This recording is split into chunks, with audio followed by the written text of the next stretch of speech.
নমস্কার। এখন আমি আপনাদের সামনে কয়েকটি পারিবারিক নিয়ম আপনাদের সামনে তুলে ধরছি, যেগুলো আপনার পরিবারকে সুন্দরভাবে গড়ে তুলতে সাহায্য করবে। এক, যদি আপনি রেগে যান, কোনো কারণে রেগে যান, তাহলে সেই সময়ও মাথায় একটা জিনিস রাখবেন যে অভদ্র হবেন না, ভদ্রভাবে কথা বলার চেষ্টা করবেন। দুই, কোনো কিছু বোঝার জন্য শুনুন। যদি কিছু আপনি বুঝতে চান, কেউ হয়তো আপনাকে কিছু বলছে, সেটা বোঝার জন্য কিন্তু আপনাকে শুনতে হবে, পাল্টা বলার জন্য কিন্তু নয়, এটা মাথায় রাখবেন। তিন, কোনো সময় চিৎকার করবেন না। কোনো কিছু শোনার জন্যে, আপনার অপছন্দের কোনো কথা শোনার সময় চিৎকার না করে নরম গলায় তাকে বলুন, আস্তে শান্তভাবে। এটা কিন্তু খুব মারাত্মক রকমের একটা গুণ। চার, সবার নিজের মতন জায়গা ও গোপনীয়তা প্রত্যেককে থাকতে দিন। প্রত্যেকের কিছু নিজের জায়গা থাকে, কিছু গোপন জায়গা থাকে, সেটাকে নিয়ে কখনো কাটাছেঁড়া করবেন না। পাঁচ, আমরা কিছু কিছু কথা অনেক সময় বলি, অনেক সময় মনে হতে পারে এতে করে আমি ছোট হয়ে গেলাম, তা কিন্তু মোটেই নয়। যেরকম ধরুন, আমরা অনেক সময় বলি দয়া করে, কথার শেষে বা আগে আমরা বলি দয়া করে আমার কথাটা শুনবেন, বা দয়া করে আমি আপনাকে কিছু বলতে চাই, শুনবেন। এই দয়া করে এই কথাটা ব্যবহার করবেন। আর ধন্যবাদ, বলার শেষে ধন্যবাদ এই কথাটাও বলবেন। আর কোনো কিছু ভুল হয়ে গেলে সঙ্গে সঙ্গে সরি এটাও বলবেন। কারণ এই যে দয়া করে, ধন্যবাদ বা সরি, এই কথাগুলো বলা মানে নিজেকে কিন্তু ছোট করা নয়, এটা সবসময় মনে রাখবেন।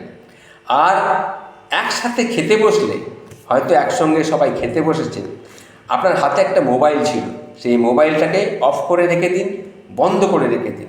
খেতে বসে সবার সঙ্গে গল্প করতে করতে, কথা বলতে বলতে খাওয়া দাওয়া করছেন, মোবাইলটাকে সেই সময় দূরে সরিয়ে রেখে দেবেন। 7, মাঝপথে কারোর সঙ্গে কথা বলার সময় কথা থামিয়ে আপনি কিছু বলতে যাবেন না, এটা খুব খারাপ অভ্যাস। আগে তার পুরো কথাটা শুনবেন, তারপরে আপনি আপনার কথাটা বলবেন।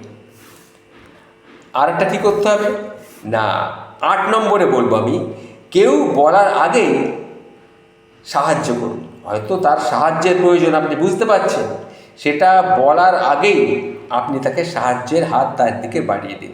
এটাকেই বলে প্রকৃত কিন্তু ভালোবাসা।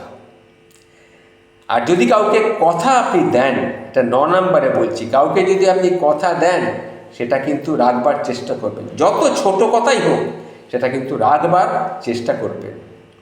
10 বলবো, মনোমালিন্য হতে পারে, কিন্তু মুখ ফিরিয়ে নেবেন না। কখনো মুখ ফিরিয়ে নেবেন না। মনোমালিন্য হলেও সেটা মুখে মুখে মিলিয়ে নিন।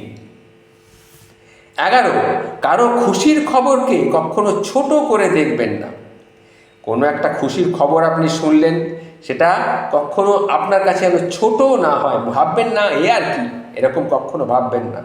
বরঞ্চ সেই খুশির খবরটা একসাথে সবাই মিলে উদযাপন করুন। 12 নম্বরে বলবো, কিছু পুরনো ভুল ঘাঁটবেন না। এটা ঘাঁটলে আবার নতুন করে আরও ভুলের সৃষ্টি হবে।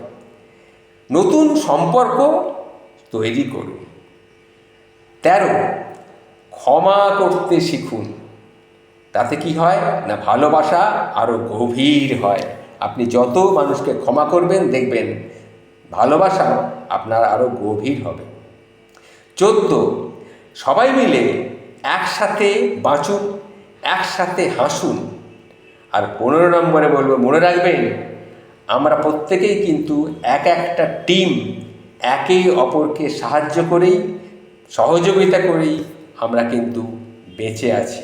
আমরা কেউ একা একা বাঁচতে পারি না, এটা মাথায় রাখবেন। নমস্কার, ভালো থাকবেন।